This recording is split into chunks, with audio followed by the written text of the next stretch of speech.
Assalamualaikum warahmatullahi wabarakatuh. Perkenalkan, nama saya Rena Gazi Zakif dengan NIM 23115320014 dari Fakultas Teknologi Informasi jurusan Informatika Universitas Andalas.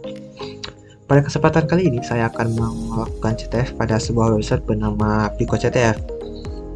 Nah, di sini saya demi memenuhi tugas UTS saya lewat UTS Digital Forensik. Nah, langsung saja kita mulai ya untuk CTF-nya. Di sini untuk kategorinya adalah web exploitation dengan difficulty-nya bebas ya, untuk medium, hard atau easy. Nah, di sini pada kesempatan kali ini saya akan menjelaskan untuk bagian easy, karena walaupun saya berhasil menyelesaikan yang medium, yang pachinko ini ya, yang pachinko ini ataupun medium lain, itu diselesaikan dengan bantuan dari resource dari luar, seperti dari pencarian website ataupun dari pencarian dari YouTube. Jadi ibaratnya saya melihat kunci jawaban untuk CTF-nya. Baik, jadi karena itu saya menggunakan yang easy. Saya akan menjelaskan yang easy karena pada easy inilah saya dapat menyelesaikannya tanpa melihat kunci jawaban dari luar. Jadi ibaratnya saya menyelesaikannya sendiri tanpa bantuan orang lain. Nah, baik, langsung saja. Di CTF-nya ini saya akan menjelaskan 4 buah, yaitu head dump, web decode, bookmarker, dan inspect HTML. Baik, kita mulai dari head dump. Langsung saja ya, di head dump, namanya head dump. Dan saya kita launch. Nah, saya baca dulu deskripsinya. Pada challenge ini kita akan mengeksplor sebuah web dan menemukan endpoint yang menyimpan file yang berisi hidden flag. Artinya pada website yang akan kita kunjungi, kita akan mencari sebuah endpoint dan yang dimana endpoint itu berisi sebuah file yang mengandung flag yang kita cari. Misalnya kita baca kembali, websitenya itu adalah sebuah artikel yang berisi berbagai topik, dan salah satunya adalah API documentation.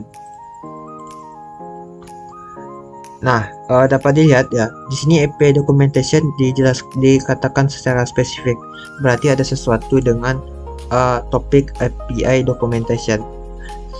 Nah, langsung saja kita jalankan untuk websitenya. Nah, dapat kita lihat ya, di sini ini untuk websitenya. Pada sebelumnya dikatakan API documentation, berarti langsung saja kita buka untuk API documentationnya. Baik, di sini ya, ini ternyata API documentationnya itu berisi Swagger yang berisi endpoint dari website artikel tadi. Ini ya endpointnya ya. Apabila kita scroll ke bawah, terdapat endpoint head dump, yang mana kita tahu sendiri head dump ini merupakan nama dari CTF kita. Berarti langsung saja kita coba untuk endpointnya ya. Langsung saja kita coba.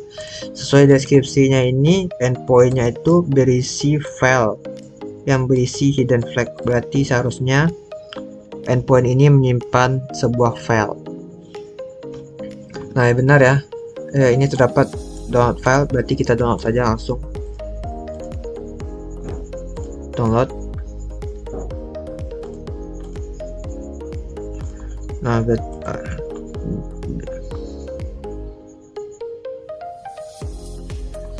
dapat dilihat ya, ini filenya, file yang ada. Nah, seperti yang dijelaskan tadi, filenya ini berisi hidden flag kita. Artinya di dalam hidden file yang panjang ini terdapat hidden flag yang kita cari. Oleh karena itu, daripada kita mencari secara manual, lebih baik kita mencari menggunakan fitur search. Langsung saja ya, karena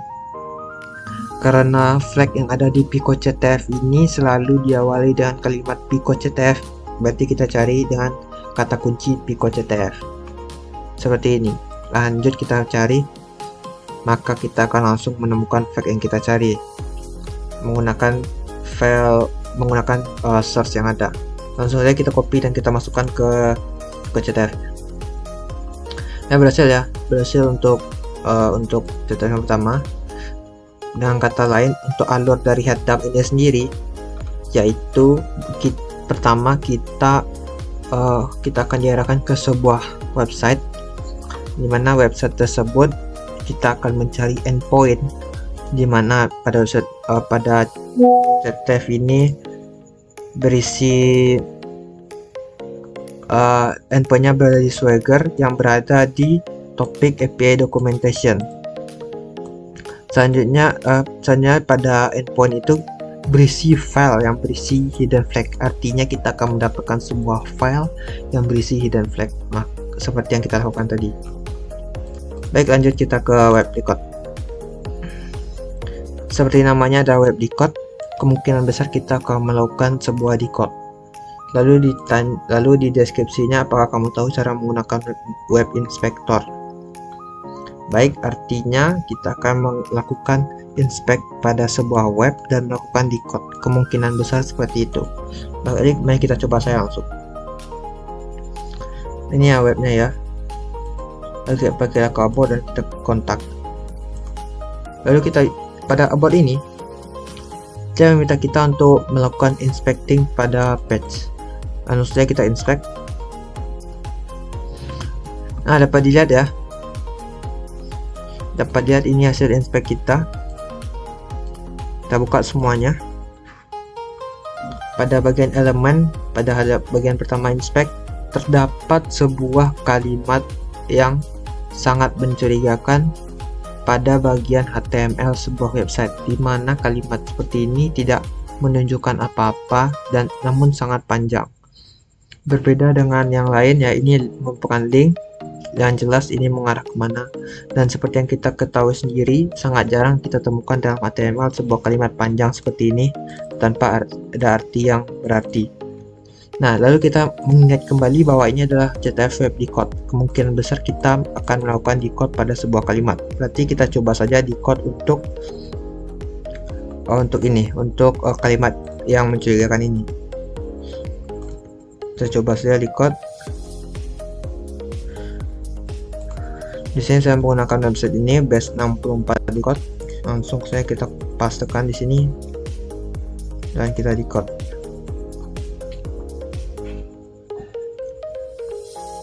Nah, berhasil ya, kita mendapatkan, ternyata benar ya, itu merupakan flag yang kita cari. Karena kita sudah mendapatkannya, kita kopikan saja langsung. Submit. Nah ya, berhasil ya, kita dapat web decode nih. Berarti seperti yang dijelaskan, seperti yang kita dapat diketahui, seperti namanya ada web decode, artinya kita akan melakukan decode pada sesuatu di dalam website yang ada. Lalu di deskripsinya dia menanyakan apakah kita tahu cara menggunakan web inspector, artinya kita akan melakukan inspect pada sebuah website dan melakukan decode pada sesuatu yang kita temukan di dalam inspect tersebut.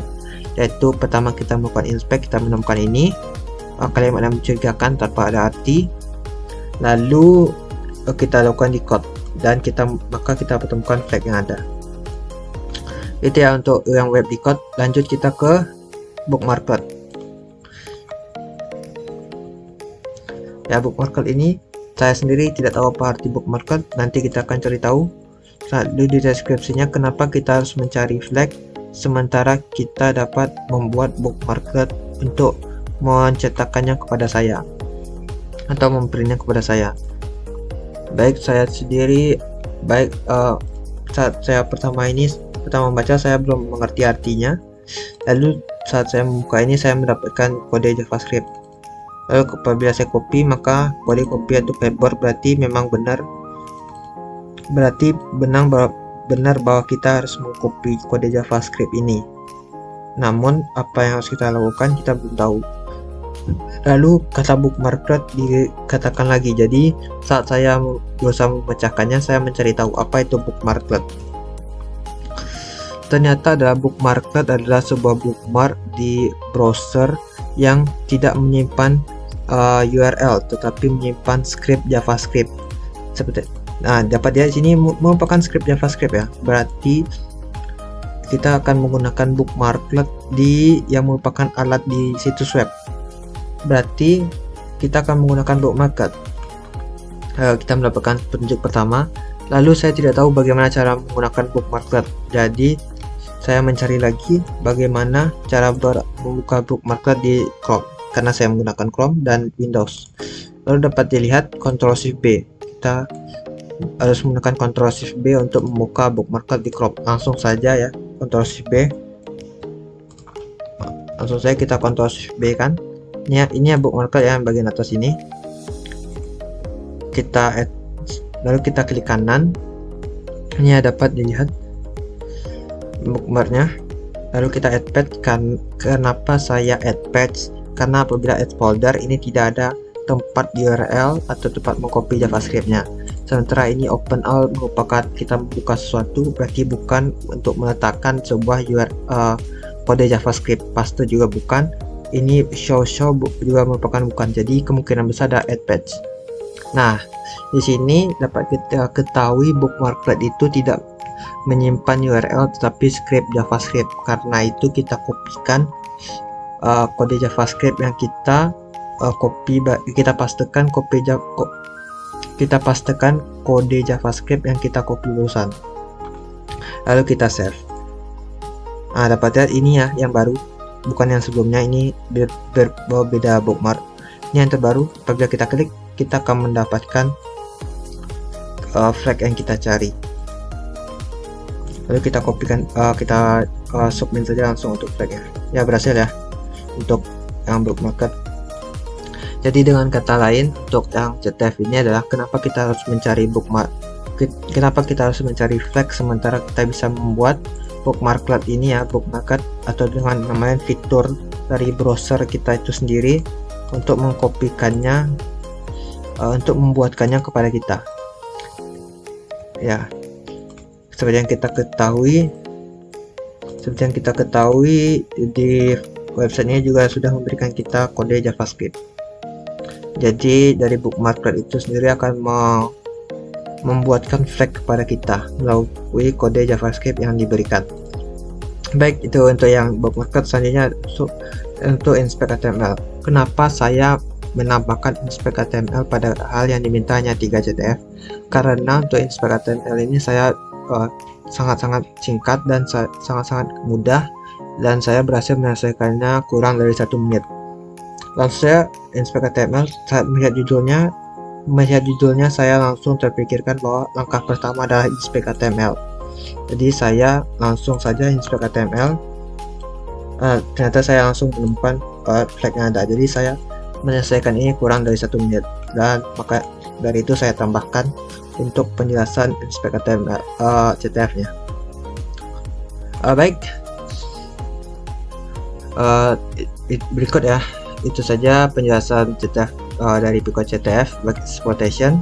Seperti saya katakan lagi, kenapa saya memilih menjelaskan yang easy daripada yang medium atau yang hard, karena pada bagian yang saya selesaikan di medium ataupun hard itu dapat saya selesaikan dengan bantuan dari resource lain atau orang lain seperti dari YouTube ataupun dari browser-browser Google lainnya.